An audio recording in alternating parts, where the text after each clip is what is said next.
I'm Amy Wagers. I'm an associate professor in the Department of Stem Cell and Regenerative Biology at Harvard University and the Joslin Diabetes Center, and I was the head of the Cell Development Program in the Harvard Stem Cell Institute. So the history of the Cell Development Program, which was the first junior faculty program in the HSCI, was really something that got started just by virtue of the fact that there were 6 of us who were starting our new labs here at Harvard at the same time, and we had all kind of come from much larger labs where there was a lot going on, and we were now finding ourselves working in very small labs, in some cases just us, and we were really interested in interactions and how to kind of stimulate more new ideas and talking about the science that we were putting together. So as an overarching theme, everybody is interested in what makes a cell a particular kind of cell and what determines what fates it can adopt. And so, for instance, in my project, we were interested in how a cell that was committed to the blood lineage might end up contributing genetically and phenotypically to a cell in a different lineage, the skeletal muscle lineage. And then similarly, Konrad Huckadlinger's project was interested in how a cell that was a committed differentiated cell might be backed up and now act like a pluripotent cell, like an embryonic stem cell. And so in both of those cases, you're talking about taking the same genetic entity, the same genetic material, and converting the way it's read so that the activity of that cell changes. And that process, while it's different in specifics, is generalizable between different processes. And so we learn a lot by interacting with each other. When I came to Harvard, to the whole Harvard community from across the country in California, and it's a very, very large community, and for someone to enter into it and try to figure out how things relate and where resources are and how to find collaborators is somewhat daunting. And so on a first level, the HSCI makes that more possible, makes people more accessible. It provides many different modes of interactions and opportunities for faculty members to meet each other across institutions and to develop common interests and to establish collaborations. And that was something that was incredibly important to me as I started up my lab, was to find those connections, find those collaborations, find those mentorship interactions that really made it possible to get going. What we help to contribute to future programs is actually the HSCI kind of took a chance on us. They did something that they hadn't done before, which was to support a program of new investigators and to support their interactions. That's good. So you'll get different levels of protein from those. So yeah. The very first paper that I ever published from my lab was a very close collaboration with Kevin Egan, who is another member of the Cell Development Program. And we never would have put that story together if we hadn't been sitting down one day talking about what was going on in the lab, and I was describing to him this project that I was undertaking and how the analysis was going to take so much time and it was going to be very intensive and take many years. And he said, well, why don't you just do this instead? And his readout was something that would happen within an afternoon. And so working together, we were able to get to the answer to this question much more rapidly, and we ultimately published the study together with him as first author and me as last author, and it was a really exciting collaboration and absolutely something that we wouldn't have done otherwise. My name is Carla Kim. I'm an assistant professor here at Children's Hospital, Boston. I am a member of the stem cell program here, and I have a joint appointment in the Harvard Medical School in the Department of Genetics. And I'm the leader of the HSCI Junior Faculty Stem Cell Regulation Group. And these are columnar cells lining the airways. And these are almost all Clara cells.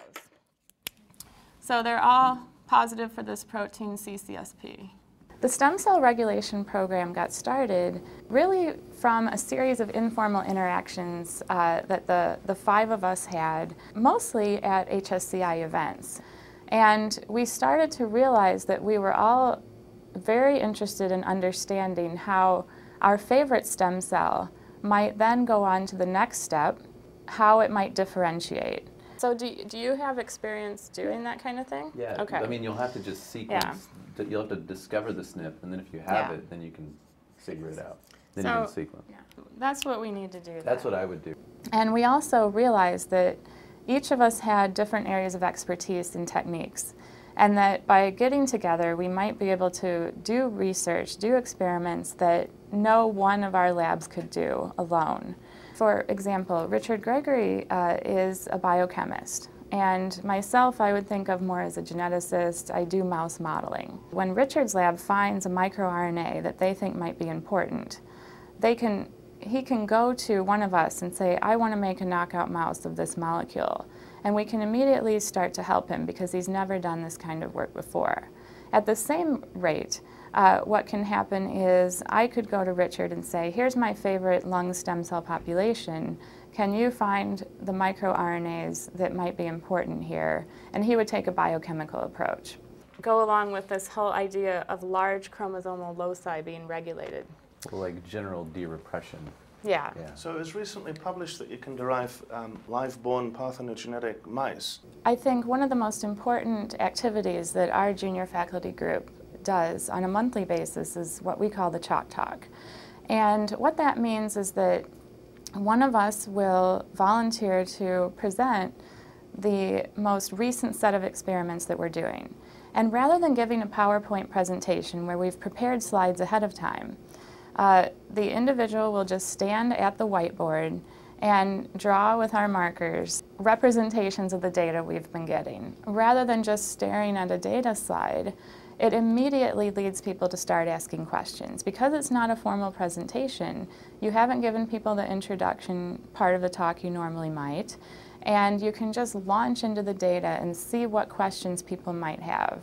Is P57 expressed during embryonic development of the lung? Yes, so one of the activities that the Stem Cell Regulation Group has done that we, again, followed in the tradition of the first group was to have an annual retreat where everyone in each lab would present a 5-minute talk on what they've been working on. And when we did this last year, my postdoc presented work on the gene that she's been studying that she thinks is important in the lung. And even though the 5 faculty members have been having chalk talks every month and telling each other what we're working on, I had no idea that Paula Arlata's lab was working on the same gene. We just hadn't gotten to that project yet. But when her postdoc presented that she was also working on this gene, and it was also important in the brain stem cells, it was just a really amazing thing that it happened that way. And this is the kind of thing that with other types of funding, you don't have retreats, you don't get to interact with the other people doing similar research, and you don't come to these discoveries that you wouldn't have found otherwise. I'll have you talk to the person in Hannah's lab, and you could get primers from them and use your same cDNA that you're working with now on a different experiment to look at their factor. One of the examples of a core facility that the HSCI just started is the Induced Pluripotent Stem Cell Core Facility. And the way this works is that any lab should be able to get a hold of iPS cells and use them for their research. And I believe that Paula Arlata's lab is in the process and already has gotten some iPS cells. And what her lab wants to do is coax these cells into a neural progenitor cell type. And this is a great example of a facility that allows her lab to do something they couldn't do otherwise. She hasn't worked with iPS cells before. They actually had someone that came to her lab and taught them how to do the cell culture, and now she can take those cells and go on and do the approaches that her lab wants to use. And this is definitely a much speedier process than if she wanted to try to create her own iPS cells.